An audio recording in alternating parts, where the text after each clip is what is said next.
এমনিতে ধরেন তাহিদ হৃদয় এখনো ফর্মে যাইতেছে, ওকে চেঞ্জ করে সাইফ হাসানকে একটা চান্স দেওয়া উচিত ছিল। অ্যাগ্রেসিভ হইতে হবে, অ্যাগ্রেসিভ হয়ে আপনাকে ওদেরকে ডমিনেট করে জয়টা নিয়ে আসতে হবে। প্রত্যেক সময় আমরা বিড়ালের মতো খালি হারে গেলাম, এটা তো হবে না। আজকে ব্যাটিং ভাই যেটা আশা করে আসছিলাম আমরা, প্রথম ম্যাচে আমরা হংকংয়ের সাথে দেখলাম কত 144 রান ওরা নিতে 17 ওভার অলরেডি শেষ করছে। আজকের ব্যাটিং আমরা আশা করে আসছি সবাই 200 রান অন্তত ওরা করবে, 200 না করবে অন্তত 180 করবে, কিন্তু লাস্ট অব্দি উইকেট চলে গেছে আর্লি। এরপরে জাকের আলী, শামীম পাটোয়ারি এরপরও খেলাটা ধরছে, এটাতে আমরা হ্যাপি। টস তো আমরা জিতি নাই, টস কি আমরা জিতছিলাম? টস আমরা হারিয়ে গেছি। টস হারাতে আমরা ব্যাটিংটা পাইছি।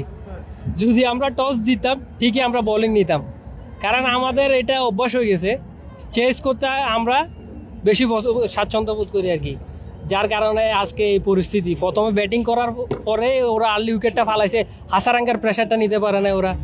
এরপরে হচ্ছে যে আপনার ওই প্রথম ওভার যে করছে তুষারা, ওর বোলিংটা ওরা কোনো বুঝতে পারতেছে না। প্রথমে 2টা উইকেট গেল আমাদের ওপেনার দুজন গোল্ডেন ডাক। এমনিতে ধরেন তাহিদ হৃদয় এখনো ফর্মে যাইতেছে, ওকে চেঞ্জ করে সাইফ হাসানকে একটা চান্স দেওয়া উচিত ছিল, কারণ সাইফ হাসান যেভাবে কামব্যাক করছে ওকে চান্স দেওয়া দরকার ছিল বড় মঞ্চে। কারণ একটা আসরে যদি আপনারা এরকম batting. Angelic fresh air freshener, মুহূর্তেই মন মাতানো মনোরম সুবাস, জাগিয়ে তোলে এক স্নিগ্ধ অনুভূতি। অ্যাঞ্জেলিক।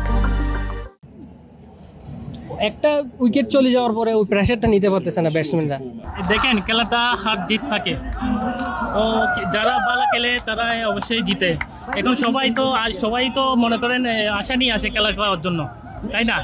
তো হার জিত এটা থাকবে, আমরা এনজয় করতে থাকবো ইনশাল্লাহ। হার জিত থাকবে ভাই অবশ্যই, কিন্তু হার জিত থাকবে, কিন্তু হারের সংখ্যাটা আমাদের বেশি। দেখেন আপনি দেখেন আমাদের হারের সংখ্যাটা বেশি ভাই। ইন্ডিয়া আর সাউথ আফ্রিকা না, নিউজিল্যান্ড আর সাউথ আফ্রিকা কয় রান নিছে? অনেক রান নিছে না? অবশ্যই ওদের হার জিত থাকে ভাই। আমরা রেগুলারই এরকম ভাই।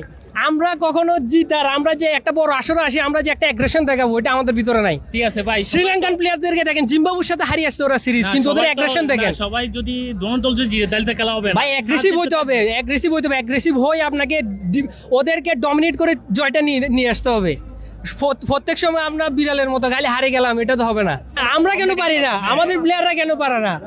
আমাদের কয়দিন আগে 1 সপ্তাহের জন্য একটা পাওয়ার হিটার কোচ আমাদের ইনক্লুড করছে বাংলাদেশ টিমে। পাওয়ার হিটার কোচ 1 সপ্তাহের ভিতরে ওকে বিদায় করে দিছে।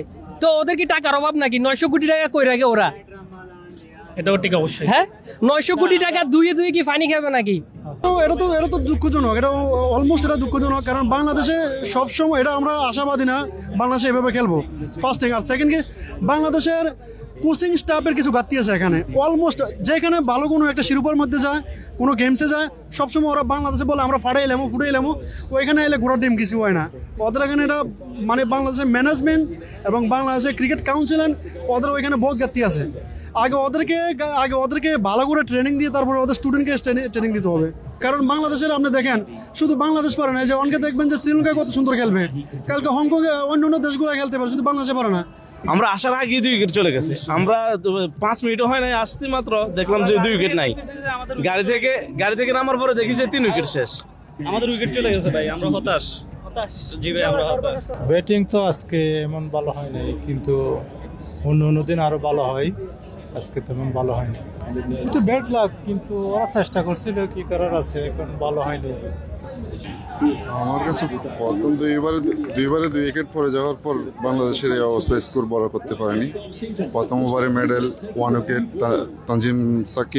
তামিম, সেকেন্ড ওভারে পারভেজ হোসেন ইমন, তার কারণেই আমাদের স্কোরটা বড় হয়নি। ওপেনিং জুটি 2বারের মধ্যে পড়ে যাওয়ার কারণে। হৃদয়ের ব্যাটিং আজকে তেমন ভালো লাগেনি। কের আর শামীম ফার্স্ট ক্লাস।